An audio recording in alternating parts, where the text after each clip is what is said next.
Bonjour tout le monde, Marjorie Rosiclair, coach en développement personnel. Aujourd'hui, une vidéo question-réponse, quelqu'un qui m'a écrit.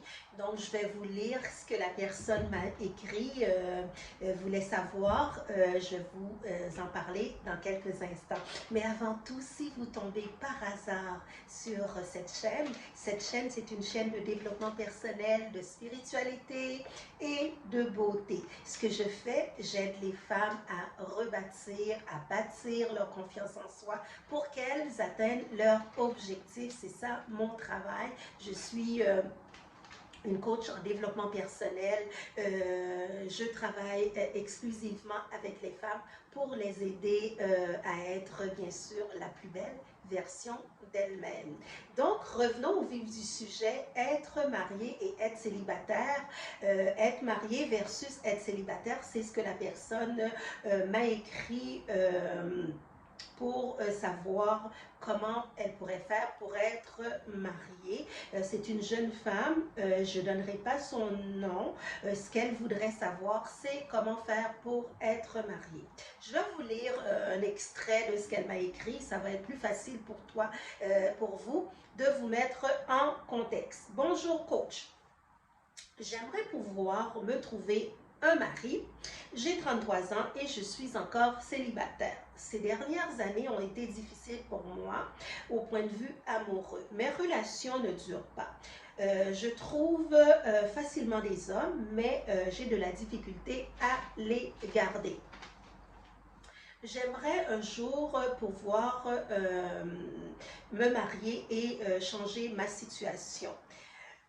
C'est ce qu'elle m'écrit, cette jeune dame. Ce que je voudrais répondre à cette personne-là, je sais qu'elle écoute la vidéo et je vais répondre à sa question. Donc, être marié versus être célibataire.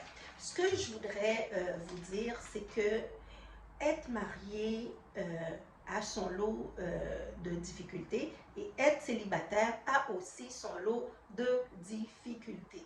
C'est pas facile de pouvoir trancher. Et dans chaque statut qu'on est, on doit prendre le temps d'analyser dans quoi qu'on est. Si on est dans un statut de célibataire, donc on doit regarder les avantages qu'on a d'être célibataire. Si on est dans un statut de femme mariée, on doit aussi regarder c'est quoi les avantages, les inconvénients d'être marié.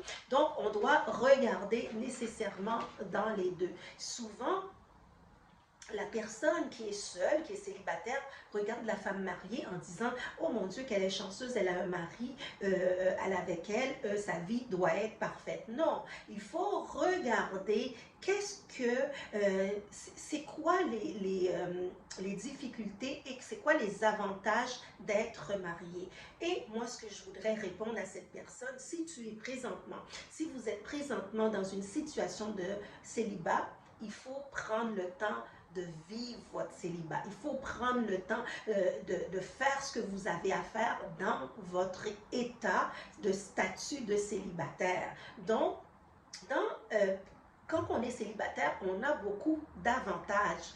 On a l'avantage de notre liberté de faire ce qu'on veut, d'aller où on veut. On n'a personne à dire je vais ci, je vais ça. On fait ce qu'on veut. Il faut regarder nos statuts. Notre statut nous amène aussi des avantages. Même si on est célibataire et on voudrait être marié, mais il faut regarder l'avantage que ce statut-là me donne versus aussi l'avantage d'être marié.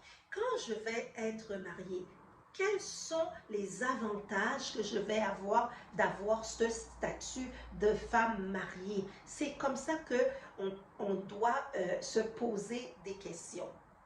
Donc, c'est bien de vouloir de se marier. Ça, c'est un très beau objectif. Mais il faut prendre le temps de savourer le statut qu'on a présentement. Parce que le statut de célibataire amène beaucoup d'avantages. Elle amène aussi beaucoup d'inconvénients, mais elle amène aussi des avantages. Mais pour le désir de se marier, comme cette jeune dame m'a posé la question, j'aimerais me trouver un mari. Mais avant même de se trouver un mari, il faut regarder tout ce qu'on est. Il faut regarder qu'est-ce que je dois travailler chez moi. Donc, dans cette lettre, elle nous a bien spécifié elle trouve facilement des hommes, elle a des relations, elle est capable d'avoir des relations, mais ce qu'elle n'est pas capable, c'est de garder les hommes qu'elle a.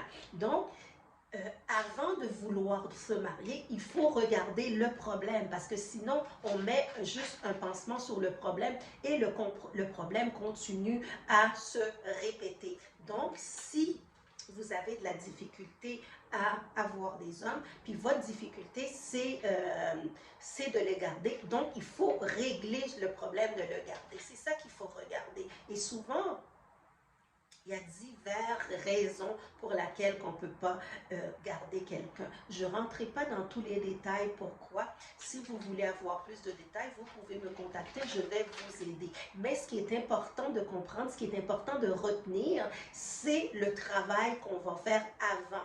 Parce que la question était, j'aimerais me trouver un mari. Mais avant même de trouver un mari, il faut être capable de se travailler. Il faut être capable d'avoir nos objectifs. Il faut être capable de voir où est-ce qu'on est rendu dans notre vie. Et il faut aussi être capable, d'après la lettre que j'ai reçue, pourquoi que je ne peux pas garder. C'est ça qu'il faut analyser avant de dire qu'on a besoin de mari. Donc, il faut regarder la profondeur de ce qui est présentement avant de regarder d'autres choses. Donc, cette personne-là, elle va se reconnaître. Je dis bien sûr, je ne vais pas dire son nom. Donc, je voulais faire une vidéo pour répondre à cette question-là que j'ai reçue, mais c'est vraiment ça, mesdames. Si vous vivez quelque chose et vous tournez en rond, c'est pas d'aller chercher d'autres choses, c'est de régler le problème qui n'est pas résolu avant d'aller chercher d'autres choses. Donc, c'est ce que je voulais dire à cette belle jeune dame qui m'a écrit. Donc, c'est sûr que si vous vivez un problème similaire, laissez-moi-le dans les commentaires. Et si vous voulez m'écrire en privé, écrivez-moi en privé aussi via le courriel. Ça va me faire un plaisir de vous répondre. Donc, ce qui est important, c'est de s'abonner à la chaîne. C'est important de ne pas oublier de s'abonner à la chaîne. Pourquoi? Parce que je mets pour vous des vidéos à toutes les semaines. J'espère que j'ai bien répondu à cette jeune dame qui m'a écrit cette belle lettre, qui a pris le temps. Merci beaucoup. Merci pour